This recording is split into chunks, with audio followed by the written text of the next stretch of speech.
Tobias Crane had spent 6 years maintaining the Outer Rim Repair Station, a forgotten outpost that floated between shipping lanes like a piece of cosmic driftwood. Most days passed in comfortable silence, just him, his tools, and the endless black of space stretching beyond the viewport. He preferred it that way. After losing his engineering position on the core worlds due to a disagreement with bureaucratic regulations, Tobias had found peace and solitude. The emergency beacon shattered that peace at 400 hours. Tobias jerked awake as the station's alert system screamed through his quarters. He stumbled to the command console, rubbing sleep from his eyes, and pulled up the scanner display. A vessel was breaking apart 12 kilometers from his position, trailing debris and venting atmosphere. The signature identified it as Draconian, one of the heavy transport class used for long-range cargo runs. Protocol dictated he report the distress call to the nearest authority station and wait for proper rescue teams. Tobias pulled up the communication array and discovered what he already suspected. The nearest response team was 40 hours away. Whatever was on that ship had maybe 40 minutes. He cursed under his breath, already moving toward the docking bay. His rescue pod was meant for salvage operations, not emergency evacuations, but it would have to do. Tobias suited up quickly, his hands moving through the familiar motions while his mind calculated trajectories and fuel reserves. The math was tight but possible. The pod launched with a shudder that rattled his teeth. Tobias guided it through the debris field, weaving between twisted metal and frozen gases that sparkled in the starlight. Up close, the damage to the transport was catastrophic. Something had torn through the hull with precision, not an accident but a deliberate attack. His scanner picked up a single life sign in what remained of the cargo hold. Tobias maneuvered the pod closer, using the magnetic grapples to anchor against the dying ship. The airlock was mangled beyond use, so he activated his plasma cutter and began carving through the hull plating. Each second counted as the transport's structural integrity continued failing. An unexpected discovery. When Tobias finally breached the cargo hold, the sight that greeted him defied his expectations. Most Draconians stood between 6 and 7 feet tall, with sleek builds designed for their high-gravity homeworld. The being trapped beneath a collapsed support frame was neither sleek nor small. She was massive, easily 8 feet of corded muscle and midnight blue scales that caught the emergency lighting like polished sapphires. Her wings, partially crushed beneath the debris, spanned what must have been 15 feet when fully extended. Blood, darker than human blood and faintly luminescent, pooled around her torso where metal had pierced her side. Her eyes opened as Tobias approached. They were silver, not the typical amber of Draconian species, and they held a depth of exhaustion that went beyond physical injury. She watched him with the wariness of someone who expected no kindness from the universe. "Human," she rasped in accented English, her voice carrying harmonics that made the words sound like music. "Leave me. The ship will explode soon." "Yeah, I got that memo," Tobias replied, examining the support frame, "which is why we need to move fast. You do not understand. I am exile. Forbidden. Saving me brings dishonor." Tobias activated his suit's strength augmentation. "I'm pretty good at collecting dishonor. Now stop arguing and help me help you." Something flickered in those silver eyes. Surprise perhaps, or confusion. She pressed her clawed hands against the frame and together they lifted. The metal groaned but shifted enough for her to drag herself free. Tobias caught her as she stumbled, surprised by her weight. Dense bone structure, he realized, adapted for a world with crushing gravity.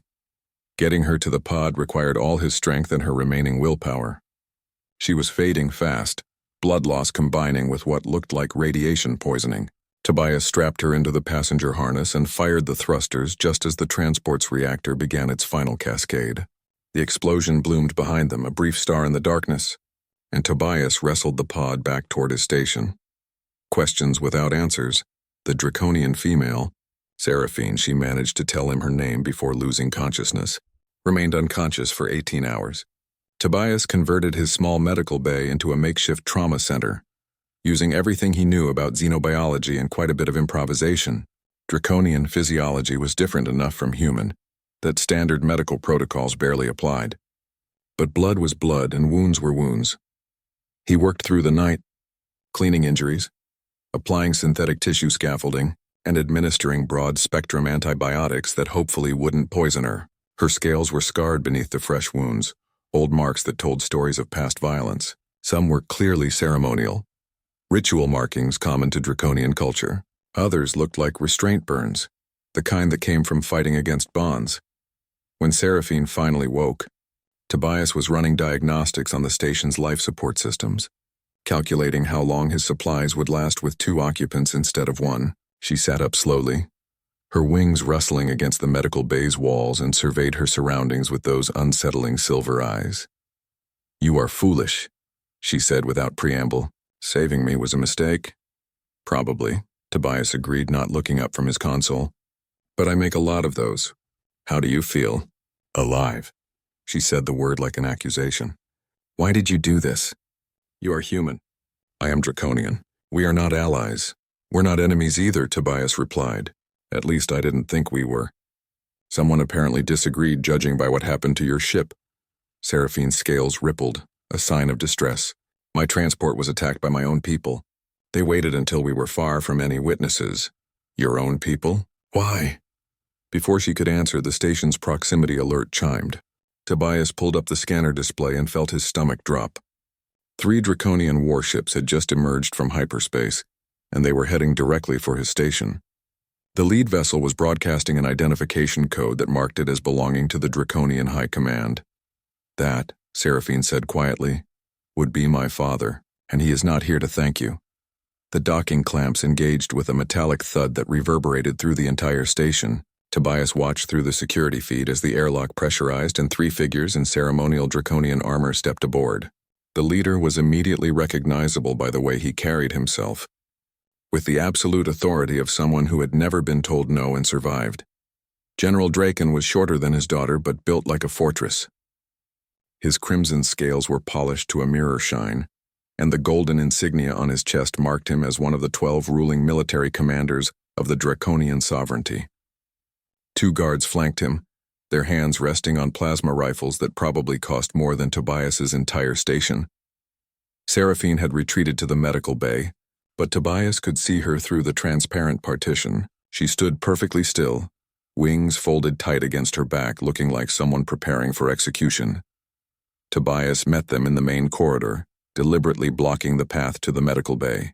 "General Draken, I presume?" "I'd offer you tea, but I wasn't expecting company." The general's amber eyes studied him with the intensity of a predator evaluating prey. "You are Tobias Crane, formerly of the Colonial Engineering Corps, dishonorably discharged for insubordination and unauthorized modifications to military equipment." "They never proved the unauthorized part," Tobias said mildly.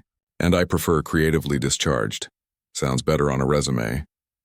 One of the guards shifted, but Dracon raised a hand to still him. "You rescued my daughter from certain death." "I pulled someone from an exploding ship. Didn't realize there was a family connection involved. Do not play ignorant, human. You know what she is. What she represents." Dracon's voice dropped to something dangerous. "And yet you brought her here, tended her wounds, gave her sanctuary. Is there a law against helping people? Because if there is, I'm going to need to see it in writing." "There are laws you cannot comprehend," Dracon said. "My daughter is forbidden by the Council of Scales to exist within Draconian space. She is marked as aberration, a genetic corruption that threatens the purity of our species." Tobias felt anger kindle in his chest. "Genetic corruption? She's a person, not a disease." "She is both," Dracon replied. And for the first time, Tobias heard something other than authority in his voice. Pain, perhaps, or regret. "Seraphine was born during a radiation storm that struck our colony world. The exposure altered her genetic structure in ways our science cannot reverse. She grew beyond natural limits, developed traits that mark her as other. Our people fear what they do not understand. So they tried to kill her. The council ordered her exile to the far territories. I arranged transport hoping she might find peace away from those who would see her destroyed." Draken's scales darkened. "Instead, extremists within my own command sabotaged her vessel. They believed her death would restore honor to our bloodline." The weight of tradition Seraphine emerged from the medical bay, moving with careful dignity despite her injuries. "Father, you should not have come. Your presence here confirms what the council suspects, that you still consider me kin." "You are my daughter," Dracon said simply. "That truth exists regardless of what the council decrees.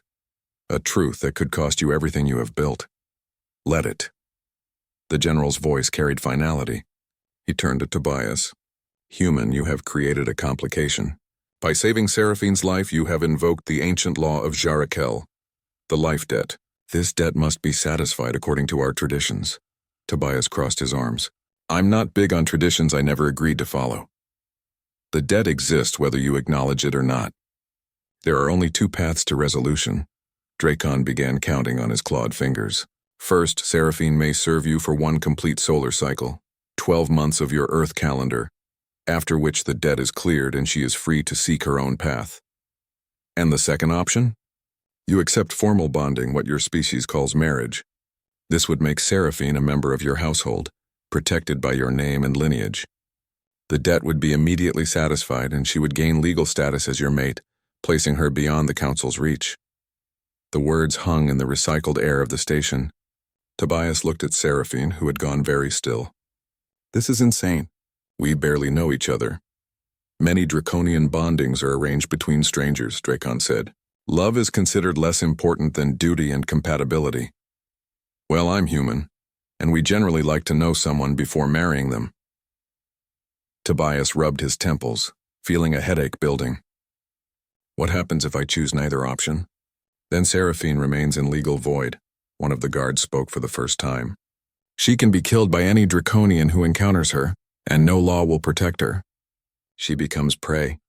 Seraphine finally spoke, her voice carefully neutral. You should choose the servitude contract, Tobias Crane.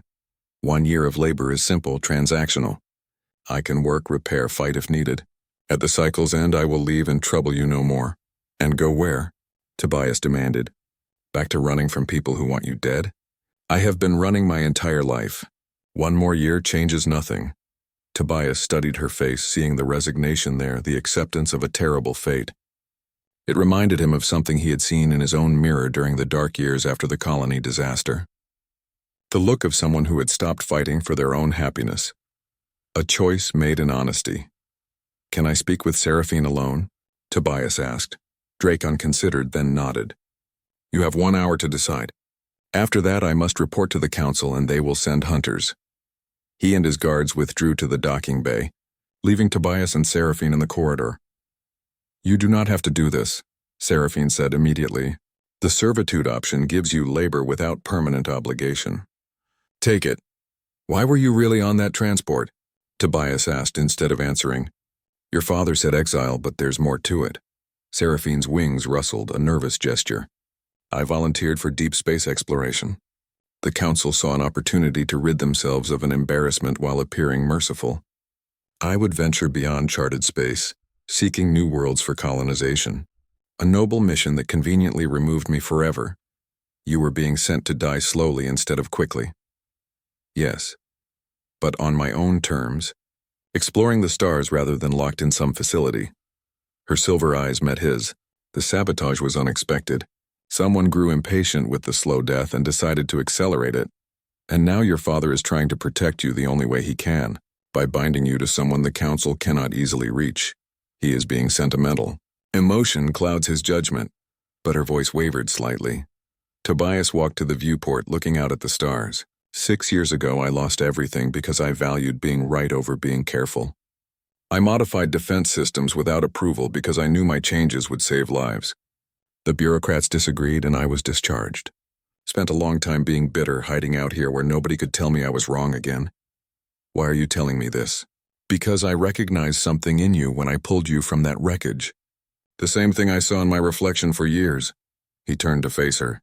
The look of someone who has been told they are wrong for existing, who has internalized that message and stopped fighting back. Seraphine's scales rippled with emotion. I am an aberration. The council is not incorrect in their assessment. The council is afraid of what you represent. Change, evolution, something they cannot control. Tobias moved closer. You are not broken, Seraphine. You are different, and that terrifies small minds. Pretty words from someone who has known me less than a day. True, so here is my proposal. Tobias took a breath.